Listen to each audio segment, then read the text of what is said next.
Hey YouTube, Twig here, bringing you all my Forbidden Witch Yu-Gi-Oh! Deck profile for November 2020. This is a deck idea that I've been wanting to implement for a good while now, a deck that focuses on the Condemned Witch lineup and all of her forbidden spell cards, which are different quick plays that we've gotten throughout the years for the Yu-Gi-Oh! Series. It's a really awesome deck. It's more of a control-based deck that focuses on using Condemned Witch to limit your opponent's playstyle with all of your different counter traps, but also being able to use your forbidden quick play spells to either power up or weaken your opponent's monsters, and then also basically stop them from either benefiting from spell traps on the field and various other things we have with the forbidden quick play spells. So let's go ahead and get started with the deck profile. So for the actual Condemned Witch lineup, we're running 3 Condemned Witch. With this card, when it's normal summon, you can add 1 forbidden quick play spell from your deck to your hand. And during your opponent's main phase, quick effect, you can tribute this card to special summon 1 level 4 fairy monster from your deck except for Condemned Witch. You can only use this effect of Condemned Witch once per turn. So with this card, you have the setup for searching out any of the forbidden quick play spells that we run in the deck, which we do have a good number to work with all these cards. And then you have to remember it's also a normal summon, so as long as you have each of these individual Condemned Witch to summon out, you get the additional search for each one of the forbidden quick play spells you may want to go for in the deck. It does have only 100 attacks, so remember that. You're going more off the fact that you will summon out a different monster to the field using this card, and then go on the offensive against your opponent using that monster you summon out to the field. With one of those monsters potentially being Condemned Maiden, during your opponent's turn, you can activate 1 quick play spell card from your hand. You can only use this effect of Condemned Maiden once per duel. It's the only reason I'm running one of this card, because it is a once per duel play. But with this card, you can summon it out using your Condemned Witch. All you have to do is tribute your Condemned Witch, and then you can summon your Condemned Maiden to the field with this play. And with it, you'll summon in defense mode most of the time because you have the 2000 defense to rely on with this card. But then you have the option of keeping your quick play spells in your hand with Condemned Maiden and activating a good number of them during your opponent's turn as that play, since you can obviously activate quick play spells during your opponent's turn, but most of the time you have to set them so you can really surprise your opponent with which one you may activate during their turn from your hand. But remember, it's a once per duel effect. That's why you want to make it count as well using this card. But just setting up Condemned Witch on the field, tributing it out, and then having this to rely on, you can go for your forbidden spells. But also with that search, you have the guarantee to have the quick play spell to use, but you can also use any of the other quick play spells we are running in the deck with this card. So very scary to think your opponent may be expecting a forbidden spell, but also have plenty of other options, which we'll get to the spell and traps and go over which ones they could potentially be. As for some of the other targets for Condemned Witch, I also run 2 Barrier Statue of the Heavens, with this spin being another level 4 fairy monster. No monsters can be special summoned except for light monsters, so it's very interesting that this card can summon this monster out, but Condemned Witch herself is a dark attribute monster, but you can still benefit from this over the fact that it's only limiting special summoning of, non-light monsters. So you could still normal summon your Condemned Witch to the field while your Barrier Statue of the Heavens is on the field, and get the additional searches with this card. And as long as you go for, let's say, light monsters in your extra deck, you're not limited to special summoning with this card, and let's say any other level 4s you may have on the field also. And then one of the last targets for the Witch is Guiding Ariadne.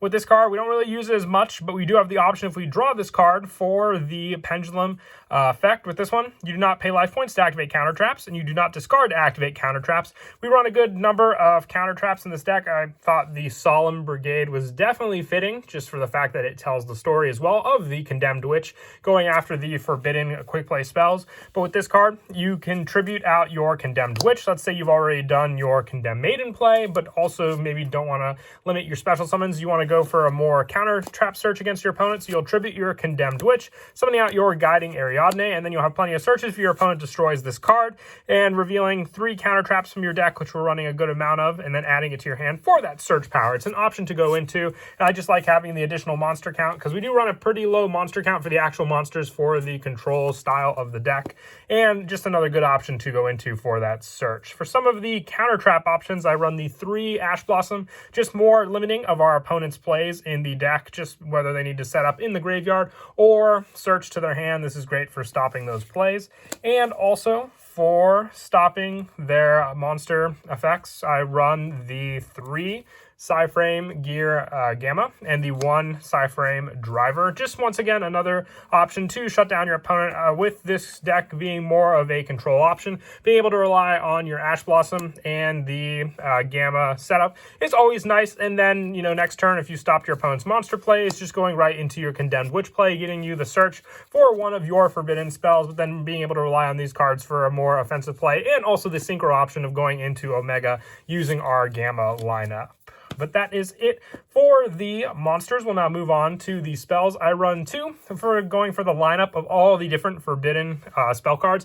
Now, this can also be player preference, depending on which numbers you want to run of each one in the deck. I run 2 Forbidden Lands. I even considered this one going up to 3. You target one face-up monster in the field until the end of this turn. It loses 800 attack, but it's unaffected by the effects of spell and traps. So just a great way for one of your monsters you summon out to have no fear going up against your opponent. That's why I like running 2 of this, and the fact that all these forbidden quick play spells are searchable with our Condemned Witch makes it all the better depending on which one we may need for the play.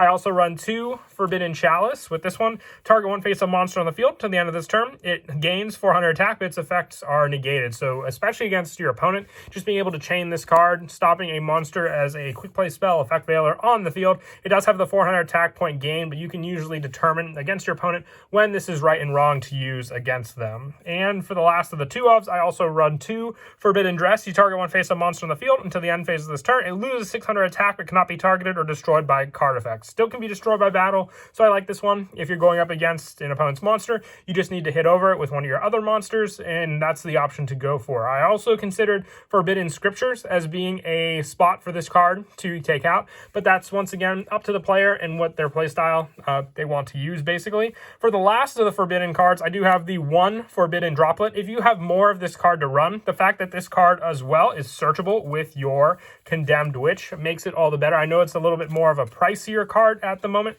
so with the additional numbers of this card you can take out additional numbers of any one of the other forbidden spells in the deck, but this one just gives you the option for negating more monster effects on the field, sending any cards from your hand and or field to the graveyard, and choosing that many monsters on your opponent controls to the end of the turn. Their attack is half, their cannot activate effects, or the effects with the same name as those type of cards as well. And then with this card, you can only activate it once per turn, but a great shutdown play for your opponent. And once again, only if you have the card to use, then you can take out other numbers for the forbidden cards. We run a pretty balanced lineup of everything. Searchable, we can open up some of them normally, but with the fact that we have a card that is just meant to search them out is our main reason for the little bit of a smaller lineup, but still, like I said, easy enough so we always have a search target to go into also. And we want to run a good number of quick play spells just for opening up with the lineup because of Condemned Maiden. Having this card on the field and being able to activate a quick play spell goes back to the play I wanted to focus on in the deck. That's why we're running 2 Twin Twisters. Your opponent will not see this one coming, especially if you have the hand set up to use with this card. Being able to have your Condemned Maiden on the field, your opponent has a setup. You have, let's say, no back row in this situation, and you just activate Twin Twister from your hand, either potentially destroying the pendulum scales they may have set up, or even just the back row they set, not knowing that you were ready to destroy their cards they had to use. Or even if you do set up back row and you just, your opponent tries to destroy that back row, you can clear it out again, having no fear of just keeping this card in your hand to use. The same with some of the 1-ofs that I run are the 1 Super Polymerization. I have 1 Fusion Target, which I like to go into because it lets me use my opponent's resources, being Mud Dragon of the Swamp, being another level 4 monster when we summon it out, makes it so we can use it for Xyz plays also. I have the 1 Call by the Grave. Now this one especially I had fun with the testing, just for the fact that it could be a quick play spell and that I can Call by the Grave during my opponent's turn, which you can normally do if it's set on the field, but being able to do so straight from my hand as well is the one thing they didn't expect. And I also act the 1 Double or Nothing. When a monster's attack is negated, that monster target that monster during the battle phase, they attack again. If it does, its attack is discarded is doubled during that discard during the damage step only. Now this is more for the fact that I do like to run the Utopia double play in the deck, so I don't use the Double or Nothing as much during my opponent's turn, and more so when I attack with my Utopia. But it is a quick play spell, so if need be, you do have the option, but rarely happens as much as the Super Poly or the Call by the Grave or the Twin Twisters. But that is it for the spells. We'll now move on to the traps for the Solemn Line. I once again love that it's part of the actual storyline for the Condemned Witch, but also running 3 Solemn Strike just as a good way to stop a good amount of my opponent's plays in their deck. So I like to run 3 of this card as part of the counter trap lineup, and also being searchable with Guiding Ariadne makes it that much more of an accessible card in the deck. I also run the 2 Solemn Judgment and the 2 Solemn Warning. Just more search power with all these cards. You reveal 3 different ones, so you're giving your opponent all the different options for which one they would like for you to add to your hand, but also giving you just more and more back row to work with against your opponent, shutting down their big summon plays or any of their activations they may have. And I also run the 1 Red Reboot at 1 on the ban list, but still a searchable counter trap for that, and the fact that you can activate it from your hand, stopping your opponent's trap card with this one especially.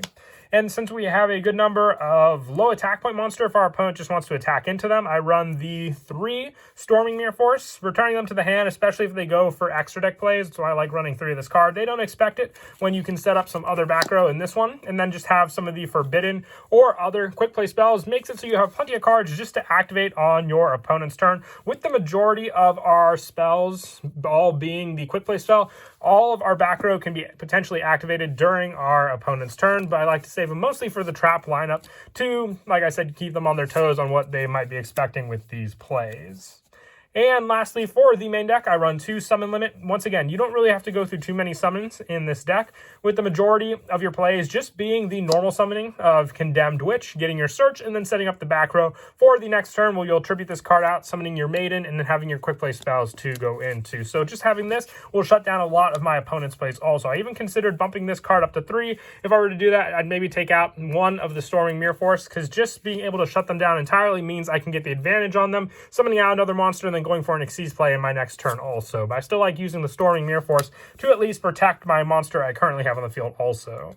And that is it for the main deck. We'll now move on to the extra deck. For the Xyz lineup, I run the 1 number 39 Utopia double, the 1 number 39 Utopia, and the 1 S39 Utopia the Lightning. Now this having the double or nothing search, but also just being able to overlay into Utopia the Lightning for the double attack power, and then the double or nothing play is why I like to run both of these for the option and the attack game. But I can also just even go for the Utopia play for the attack negation, and then the double attack and re-attacking again for heavy damage against my opponent.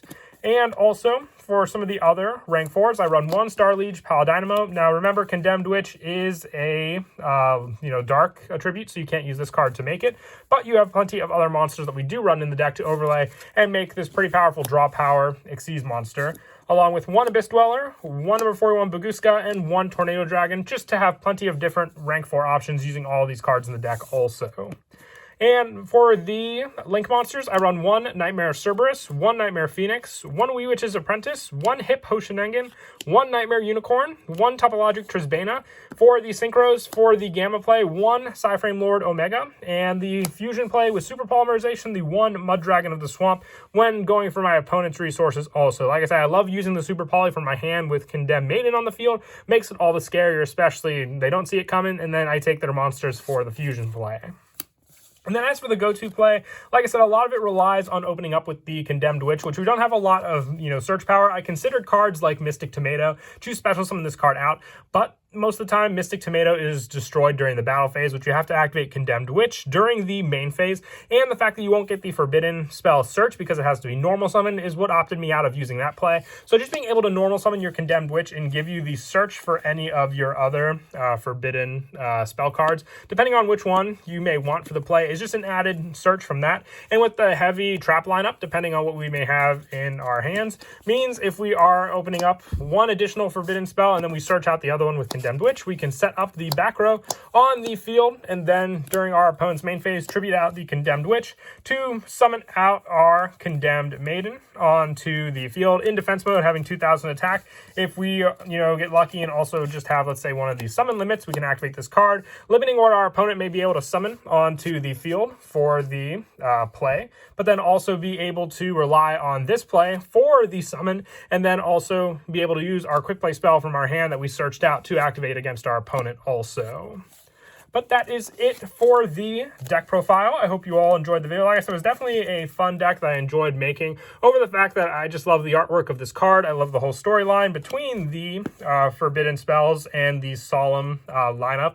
And just, it's a very fun control play style, so if you're looking for a deck to play that has more of a patience and, you know, going against what your opponent may do, this is definitely one to consider for sure. But until next time, please don't forget to leave a like and subscribe, and Kira Twig out.